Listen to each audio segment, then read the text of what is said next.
सबसे पहले तो मैं आप सब जो न्याय के लिए अपना काम दिहाड़ी छोड़ करके जो आए, आप सबको मैं क्रांतिकारी सलाम करता हूं, अभिनंदन करता हूं। साथ ही विनोद ने काफी विस्तार से पूरा घटनाक्रम आपके बीच में रखा, और ये एक रानी का मसला नहीं है।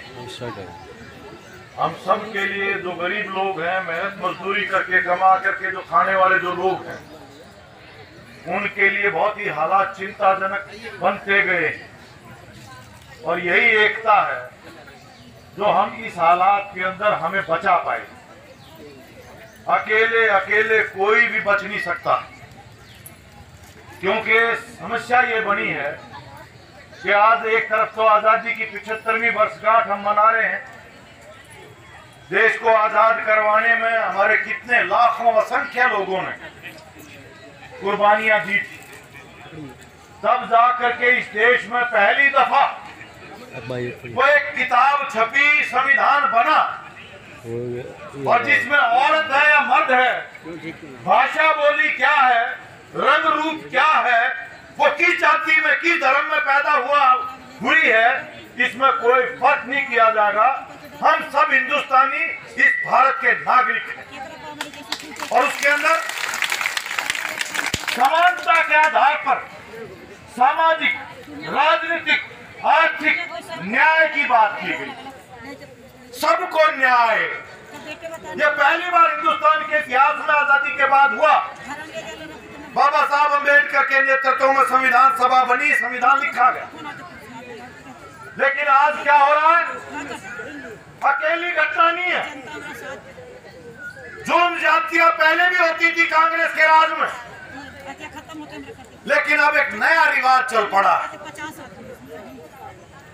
रिवाज ये है, एक घटना नहीं है, पूरा देश में एक संकेत दे दिया गया है। ये गरीब आदमी, ये महिलाएं, ये दलित, ये अल्पसंख्यक, मुसलमान हो, ईसाई हो, इन सबको आज बदले की भावना से सबक सिखाने के लिए ये जो बराबरी की बात करते हैं, जो न्याय की बात करते हैं, आज की सत्ता के लिए ये दुश्मन है। और इसी आधार के ऊपर जो शिकायत करता है उसी को दोषी बनाओ। अभी ताजा घटना है आसाम की, एक आदमी, गरीब आदमी, आपकी तरह दिहाड़ी करने वाला, पुलिस उसको उठा लेगी, कोई भी आरोप रहा होगा, थाने में पीट करके मार दिया। लोग गुस्से में आए, झड़प हुई, पुलिस ने लाठीचार्ज किया, लोगों ने गुस्से में आग लगा दी थाने के अंदर। उसके बाद पुलिस ने जो भी वो लोग थे, जो आदमी मारा गया था, उसका परिवार, उसका घर, उसका परिवार के बाकी लोग, जो आंदोलन में लोग थे, बुलडोजर लेके गए और उनके तमाम घरों को ढा दिया गया। ताली बजाने की बात नहीं है, ये शर्म की बात है।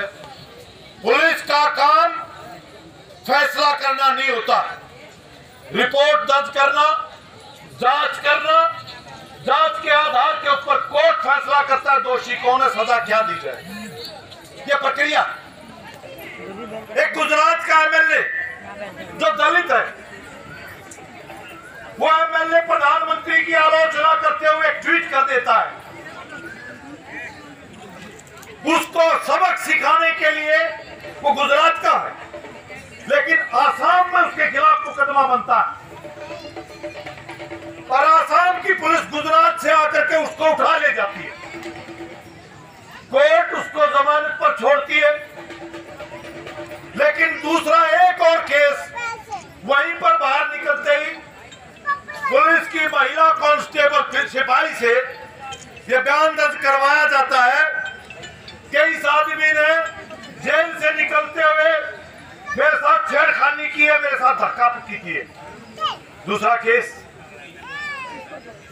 जब कोर्ट के सामने दोबारा एप्लीकेशन गई, महिला कांस्टेबल को बुलाया, वो बोली कि मेरे के ऊपर दबाव बनाया गया था। कहानी ये है, सबक सिखाने के लिए आपने प्रधानमंत्री का निंदा कैसे की, आलोचना कैसे की। हाथरस की घटना हमें पता है, एक दलित लड़की, ऊंची जाति के लोगों ने उसके साथ जबरदस्ती की, कुकर्म किया, परिवार घूमता रहा, दर्ज नहीं की गई शिकायत, और आखिरकार उन गुंडों ने कुकर्म करके उसकी जुबान भी काट दी और वो मर गई। पुलिस का बड़े से बड़ा अधिकारी ये कहता है इसके साथ जबकि कोई मेडिकल नहीं करवाया, बलात्कार नहीं हुआ, जब वो मर गई कोर्ट की तरफ से मेडिकल करवाया, जांच के आदेश दिए गए, वो कुकर्म भी हुआ था।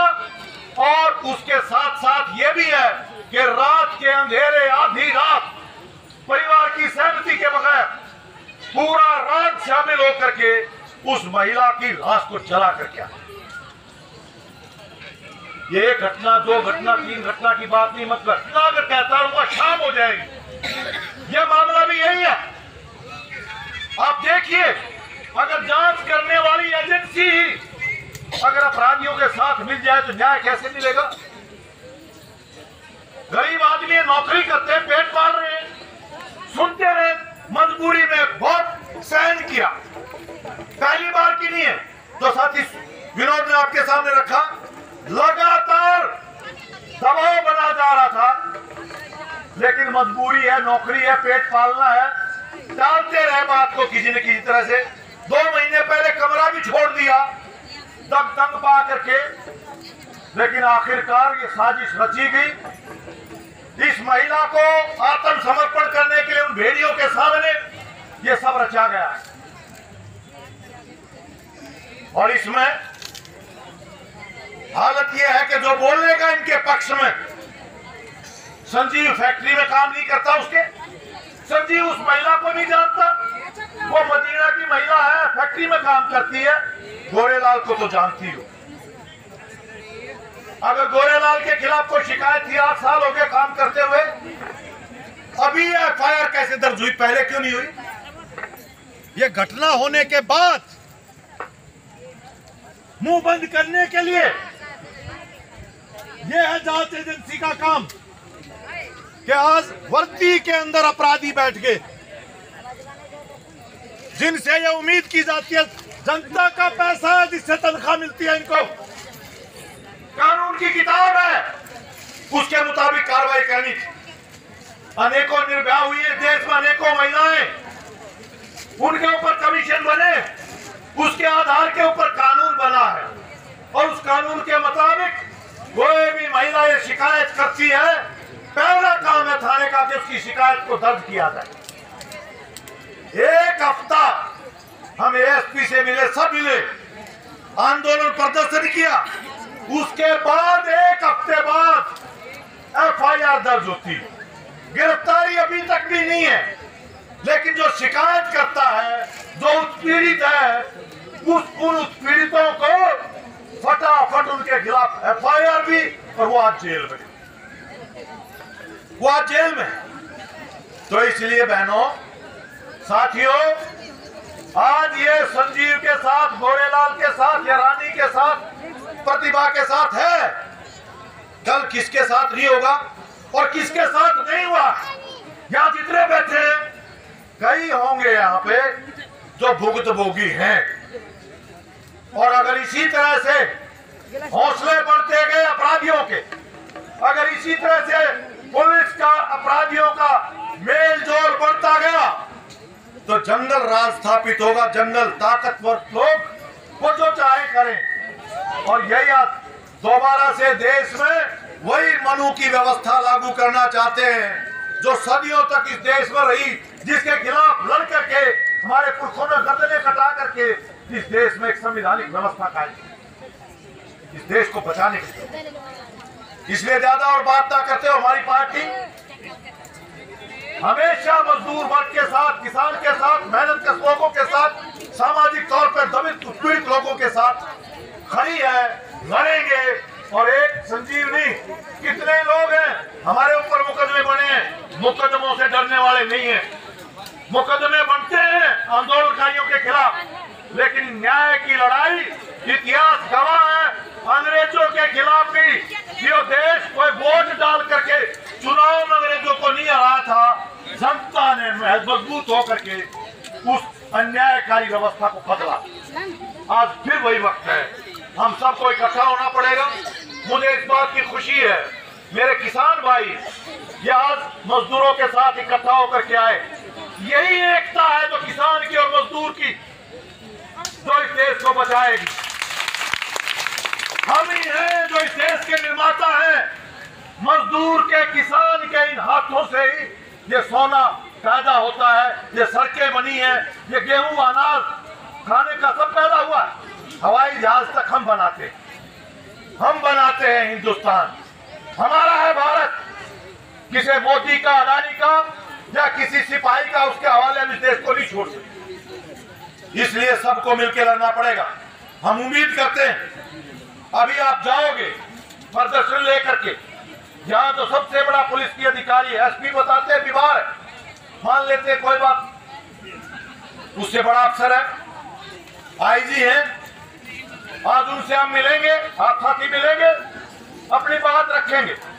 मांगे इन्होंने रखी, मैं दोहराऊंगा नहीं। फौरी तौर के ऊपर जो ये झूठी एफआईआर है पुनर्जांच करो, ये रद्द होनी चाहिए, और जो बेकसूर है संजीव और गोरेलाल उनकी रिहाई हो।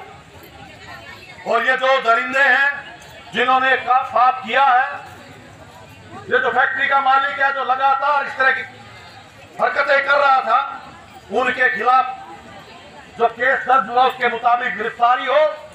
और हम ये भी कहेंगे कि वो पुलिस के अधिकारी कर्मचारी जो भी है, डीएसपी है कौन है, पुलिस के बड़े अधिकारी की जिम्मेदारी बनती है। भरोसा लोगों का अगर टूट गया तो अराजकता पैदा होगी। भरोसा बनाए रखने के लिए जरूरी है कोई भी अधिकारी जिसकी मिली भगत है, और मिली भगत के बाद मेरा होना नहीं था। अरे 2:30 बजे रात के इस महिला को घर कूद फांद करके, दीवार फांद करके मजबूर किया जाता है। गोरेलाल घर पे नहीं है, फोन कर जैसे किडनैपर करते हैं, अपहरणकर्ता जो गुंडे करते हैं, फिरौती मांगने वाले करते हैं, ऐसे पुलिस वाले कहते हैं हमारे सामने फोन कर उसको कि मेरी तबीयत खराब हो गई है, जल्दी आ। आखिरकार इस महिला को फोन करना पड़ता है, और जैसे ही गोरेलाल को पता लगता है इसके फोन के बाद के पत्नी की तबीयत खराब है, तो भागा हुआ आया, और आते ही पुलिस भेड़ियों की तरह से झड़पट पड़ती है और उसको उठा ले जाती। इसी तरह संजीव के घर, क्यों भाई आतंकवादी थे क्या ये? क्या ये आतंकवादी है? कौन सा आपके पास कोर्ट का ऑर्डर था रात में महिला के घर में जाने का? ये अपराध है कानून के मुताबिक। इन धाराओं के तहत वो जो भी पुलिस के लोग हैं जो गए घर के ऊपर, उनके खिलाफ मुकदमा दर्ज हो, उनके खिलाफ कार्रवाई होनी चाहिए। इसको लेकर लड़ेंगे। लड़ाई का अगला पैगाम क्या होगा, वो बातचीत के बाद तय होगा। क्या रुख है आज के अधिकारियों का, पुलिस का, उसके बाद तय किया जाएगा। लेकिन मिलकर लड़ेंगे, न्याय की लड़ाई है और ये लगातार लड़ती रहनी पड़ेगी। हम सबको मिलकर के, हम सबको अपने को, आपको, ये सब महिलाएं, सब भाई रीना के अंदर अपनी बहन को, अपनी पत्नी को, किसको भी माँ को देख सकते हो। देखो आज जो रीना के साथ है वो कल को किसी के साथ ना बने, इसके लिए सबको हमने मिलकर के ये लड़ाई लड़नी पड़ेगी। इंकलाब जिंदाबाद।